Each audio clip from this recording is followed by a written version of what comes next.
तो आपकी केबीसी की तैयारी के लिए मैं करंट अफेयर फरवरी का लेकर के आया हूँ, वो जो कि बहुत ही महत्वपूर्ण है। दोस्तों, बहुत जगह चैनलों में बताया जा रहा है कि केबीसी 2026 का रजिस्ट्रेशन का डेट आने वाला है, ये है वो है, लेकिन अभी ऑफिशियली कुछ भी ऐसा नहीं दिया गया है। केबीसी के 2026 का अभी भी कोई नई जानकारी अपडेट नहीं किया गया है, लेकिन उम्मीद इसे जताई जा रही है कि 2026 में केबीसी आएगी। तो उसी उम्मीद पर आगे बढ़ते हुए हम लोग सबसे पहले तैयारी को मजबूत रखें, ताकि अगर आए तो हम लोग तुरंत उसमें जीत हासिल कर सकें। तो सबसे ज़रूरी है आपकी तैयारियों का अच्छा होना, आए चाहे नहीं आए, ये तो भाई अलग बात है, लेकिन अगर आएगा तो आपकी अगर तैयारी होगी तभी आप उसमें आगे बढ़ पाइएगा। तो इसलिए करंट अफेयर का क्वेश्चन लेकर के मैं आया हूँ फरवरी का। तो चलिए शुरू करते हैं। पहला क्वेश्चन आप देख रहे हैं, केंद्रीय बजट 2026-27 में केंद्र सरकार ने कितने रुपए की आय और खर्च का लक्ष्य रखा है? तो ऑप्शन नंबर इसका हो जाएगा सी, 53.47 लाख करोड़। ठीक है दोस्तों, और अभी कोई ऑफिशियली नोटिस जारी नहीं किया गया केबीसी की तरफ से या सोनी लिव की तरफ से, तो इसलिए मैं झूठी जानकारी आपको देना नहीं चाहता हूँ। तैयारी करते रहिए और ये तैयारी कहीं ना कहीं आपके काम पर ज़रूर आएगी। और अभी एक नया शो चल रहा है अक्षय कुमार का, लेकिन उसमें मुझे कुछ मज़ा नहीं आया। ठीक है, उसके बारे में मैं कुछ वीडियो ही नहीं बनाया, मुझे को कुछ उसमें अच्छा नहीं लगा। चलिए आगे बढ़ते हैं। केंद्रीय बजट 2026-27 में सबसे ज़्यादा 24% आय का स्रोत इसमें से क्या है? केंद्रीय बजट 2026-27 में सबसे ज़्यादा 24% आय का स्रोत इसमें क्या है? तो इसका आंसर आप देख भी रहेंगे, ऑप्शन नंबर सी, उधार एवं कर्ज। ठीक है, उधार एवं कर्ज, इसको यहाँ से देख लीजिए, ऑप्शन नंबर सी हो जाएगा, उधार एवं कर्ज। कुल बजट 24% यानी कि 16.96 लाख करोड़ उधार एवं कर्ज एवं अन्य देनदारियों से आएगा। ठीक है, देखिए जो केबीसी का जो शो है वो पूरी तरह से एडुकेशन पर आधारित है, आपकी शिक्षा, आपकी पढ़ाई पर आधारित होता है। लेकिन जो अक्षय कुमार का जो शो है ना, वो पूरी तरह से आपका लक के ऊपर है। लक तो खैर केबीसी में भी चाहिए, लेकिन आपका पढ़ाई भी अगर अच्छा हुआ तभी आप आगे पढ़ पाएंगे, लेकिन वो पूरी तरह से लक के ऊपर है और उसमें आगे बढ़ पाना थोड़ा सा मुश्किल लगता है। ठीक है, चलिए आगे बढ़ते हैं। केंद्रीय बजट 2026-27 में राज्यों को टैक्स के हिस्से के बाद सबसे ज़्यादा किस मद में 20% यानी कि 14.04 लाख करोड़ के कर्ज का प्रावधान किया गया है? क्वेश्चन को आप देख लिए, चलिए अब ऑप्शन देख लीजिए और आंसर भी देख लीजिए। इसका आंसर हो जाएगा ऑप्शन नंबर ए, ब्याज। चलिए आगे बढ़ते हैं।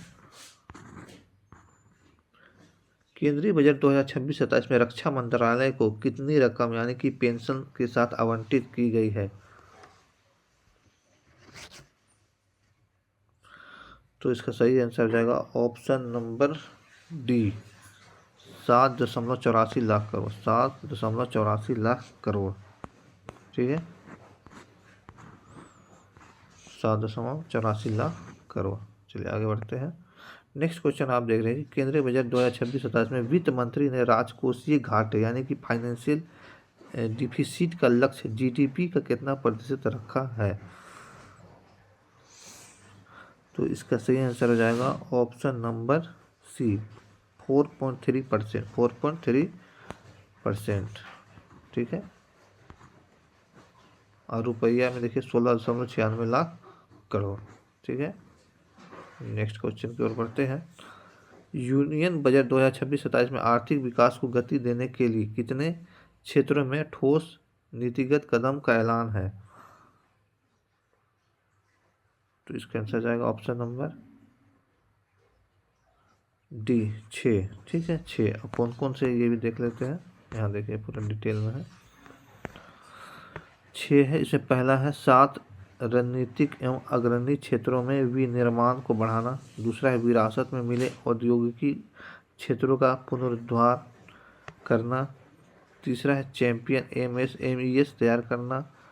चौथा है इंफ्रास्ट्रक्चर को जबरदस्त बढ़ावा देना। पांचवा है दीर्घकालिक ऊर्जा सुरक्षा एवं स्थिरता सुनिश्चित करना और छठा है शहरी आर्थिक क्षेत्रों का विकास।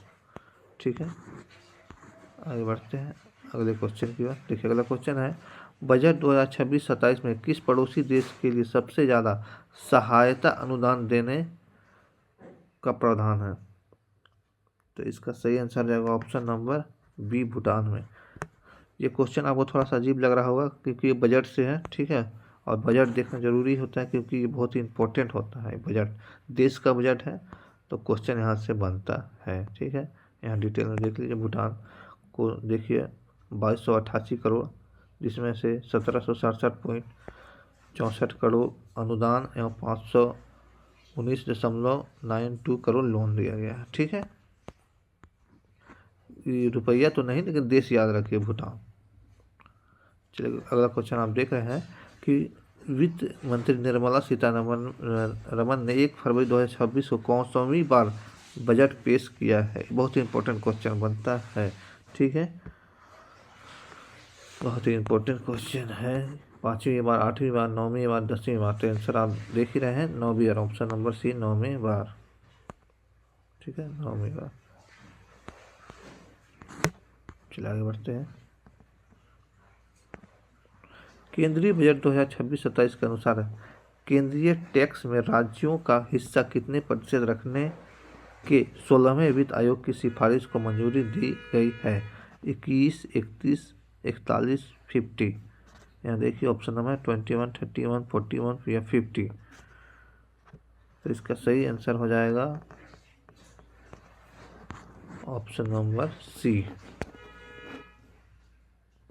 ऑप्शन नंबर सी 41 है। इसमें से केंद्रीय कर जैसे कि इनकम टैक्स, कॉर्पोरेट टैक्स आदि पहले भी इतना ही था और अभी इतना ही रहेगा।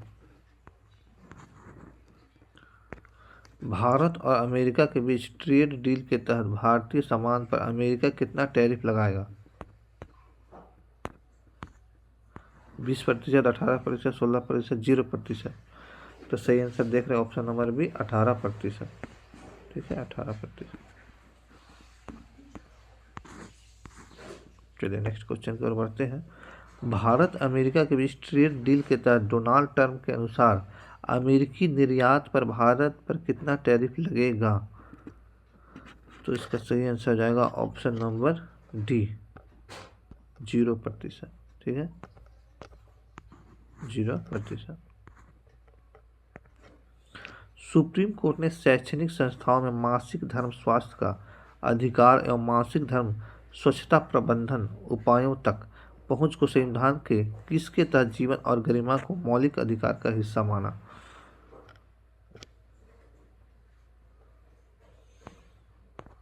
तो इसका ऑप्शन आपको दिख नहीं रहा होगा, चलिए देखते हैं।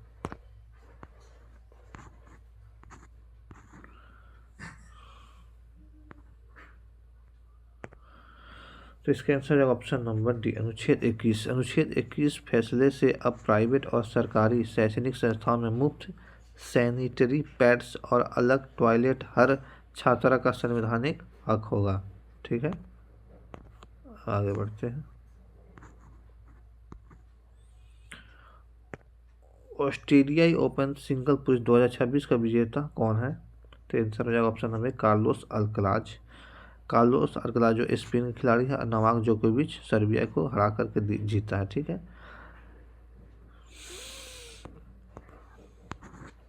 चलिए आगे बढ़ते हैं। ऑस्ट्रेलियाई ओपन सिंगल महिला 2026 का विजेता कौन है?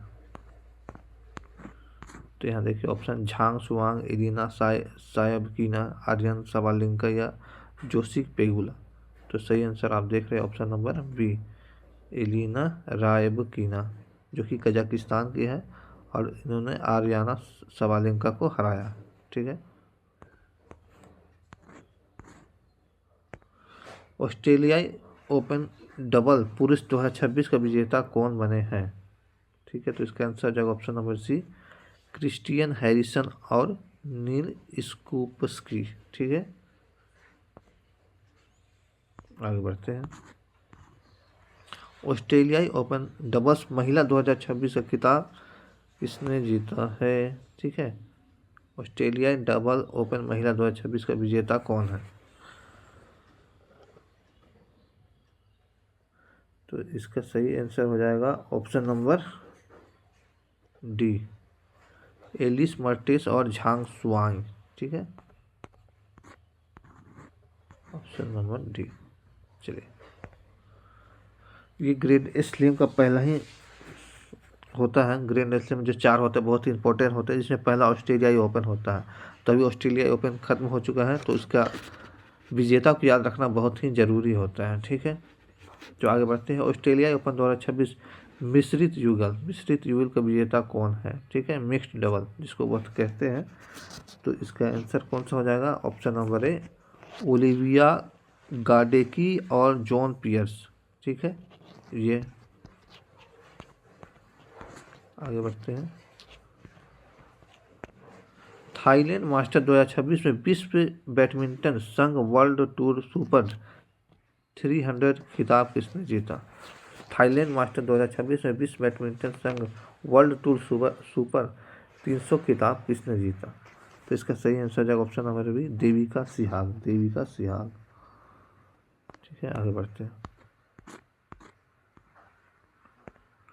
प्रधानमंत्री नरेंद्र मोदी ने पंजाब के किस एयरपोर्ट का नाम संत गुरु रविदास जी के नाम पर रखने की घोषणा की है? ये भी बहुत इंपॉर्टेंट बनता है। तो इसका सही आंसर हो जाएगा option number B, Adampur airport. ठीक है, आगे बढ़ते हैं।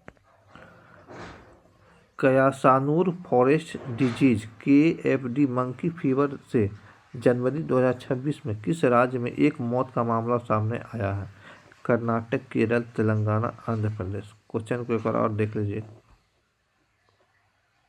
इम्पोर्टेंट है। तो इसका सही आंसर हो जाएगा ऑप्शन नंबर ए, कर्नाटक। ठीक है,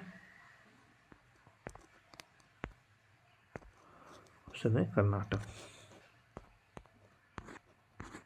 चलिए आगे बढ़ते हैं। सरकारी राजोनिवृत्ति क्लिनिक, ठीक है, शुरू करने वाला पहला राज्य कौन बना? सरकारी राजोनिवृत्ति क्लिनिक शुरू करने वाला पहला राज्य कौन सा बना? तो इसका आंसर है option number C, Maharashtra. Ramsar स्थल का दर्जा प्राप्त चारी डांड किस राज्य में स्थित है? चारी डांड किस राज्य में स्थित है? तो सही आंसर जाएगा ऑप्शन नंबर डी, गुजरात।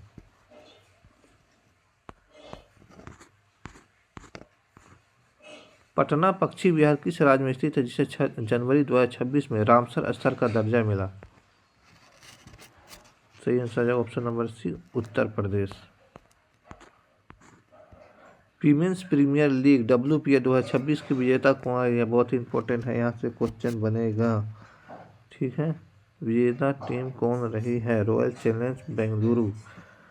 ठीक है, RCB दिल्ली कैपिटल को हराया है और इसकी शुरुआत 9 जनवरी से हुई थी 2026 में। ठीक है, यहाँ देखते हैं। वीमेंस प्रीमियर लीग WPL 2026 में ऑरेंज कैप सबसे ज़्यादा रन किसने जीती? जिस ऑरेंज कैप किसको मिलता है? जो सबसे ज़्यादा रन बनाता है। तो ऑरेंज कैप किसको मिला है? स्मृति मंधाना जी को मिला है। ठीक है, option number B, Smriti Mandhana. चलिए, वीमेंस प्रीमियर लीग WPL 2026 में पर्पल कैप सबसे ज़्यादा विकेट किसने जीता है? तो पर्पल कैप किसको मिलता है? जो सबसे ज़्यादा विकेट लेता है। कौन जीती है, यही पूछ रहा। तो इसका आंसर जाएगा option number C, Sophie Devine. ठीक है, अब देखिए इम्पोर्टेंट है इधर। अंडर 19 वर्ल्ड कप 2026 की विजेता टीम कौन रही है? तो अपना भारत रहा है, ऑप्शन नंबर डी, भारत। आगे बढ़ते हैं। अंडर 19 विश्व कप 2026 फाइनल मुकाबलों में 150 रन बनाने वाले दुनिया के पहले खिलाड़ी कौन बने? तो ये बने हैं अपने वैभव सूर्यवंशी जी, ऑप्शन नंबर सी, वैभव सूर्यवंशी। ठीक है, किस देश ने चटगांव में भारत को दी गई स्पेशल इकोनॉमिक जोन का जमीन आवंटन रद्द कर? यह जमीन चीन को ड्रोन फैक्ट्री बनाने के लिए दिया गया है। तो सबसे पहले तो आपको जानना होगा चटगांव है कहाँ। अगर आप इतिहास जानते हैं, पढ़े होंगे, तो चटगांव आंदोलन हुआ था, विद्रोह हुआ था बांग्लादेश में। तो ये बांग्लादेश में ही होगा। ठीक है, ठीक है, तो यहाँ से हम लोग पकड़ सकते हैं। इसका answer option number B Bangladesh में। ठीक है, चलिए आगे बढ़ते हैं। वर्ष 2026 में कितने वीरता पुरस्कार घोषित किए गए? वर्ष 2026 में कितने वीरता पुरस्कारों की घोषणा घोषित किए गए हैं? ऑप्शन नहीं दिख रहा होगा, यहाँ से देखते हैं। 70, 60, 50, 40। तो इसका आंसर से दिख रहा होगा ऑप्शन नंबर है 70। ठीक है, चलिए यहाँ देखते हैं। राष्ट्रपति ने वर्ष 2026 में शीतकाल के भारत के सर्वोच्च वीरता पुरस्कार अशोक चक्र से किसे सम्मानित किया? बालकृष्ण नायर, शुभांशु शुक्ला, कर्नल सोफिया कुरैशी या मेजर अर्शदीप सिंह जी को? तो यहाँ आंसर हो जाएगा option number B Shubhanshu Shukla. ठीक है, आगे बढ़ते हैं। यहाँ देखिए और इम्पोर्टेंट क्वेश्चन है। राष्ट्रपति ने वर्ष 2026 में शीतकाल के भारत के दूसरे वीरता पुरस्कार कीर्ति चक्र से किन्हें सम्मानित किया गया? तो इसका आंसर भी आपको दिख रहा होगा इन सभी को। ठीक है, मेजर अर्शदीप सिंह को, नायब सूबेदार डोलेश्वर सुब्बा जी को, ऑप्शन सी ग्रुप कैप्टन प्रशांत बालकृष्ण नायर जी को, यानी कि आंसर सभी हो जाएगा। ठीक है, आगे बढ़ते हैं। और ये इस वीडियो का आखिरी क्वेश्चन है। असम के राज्यपाल ने किस देश की महारानी को 22वां उपेंद्र नाथ ब्रह्मा मानवता का सिपाही पुरस्कार दिया? बहुत इंपॉर्टेंट है। असम के राज्यपाल ने किस देश की महारानी को 22वां उपेंद्र नाथ ब्रह्मा मानवता का सिपाही पुरस्कार दिया? आप इस क्वेश्चन को इंग्लिश में भी पढ़ सकते हैं। ठीक है, तो इसका ऑप्शन है Jamaica, Bhutan, Saint Vincent, United Kingdom. तो सही आंसर आ जाएगा ऑप्शन नंबर बी भूटान। ठीक है, तो इसी के साथ ये वीडियो आपको ख़त्म हो चुका है। और ये वीडियो आपको कैसा लगा ज़रूर बताइएगा, और इसे लाइक और शेयर जरूर कीजिए। चैनल को सब्सक्राइब नहीं किए हैं तो सर चैनल को सब्सक्राइब जरूर कर लीजिएगा दोस्तों। और किसी अफवाह में नहीं पड़े। अभी केबीसी का रजिस्ट्रेशन के बारे में कोई भी नई जानकारी अपडेट नहीं की गई है। जैसे ही अपडेट होगा मैं आप लोगों को सूचित जरूर करूँगा। धन्यवाद।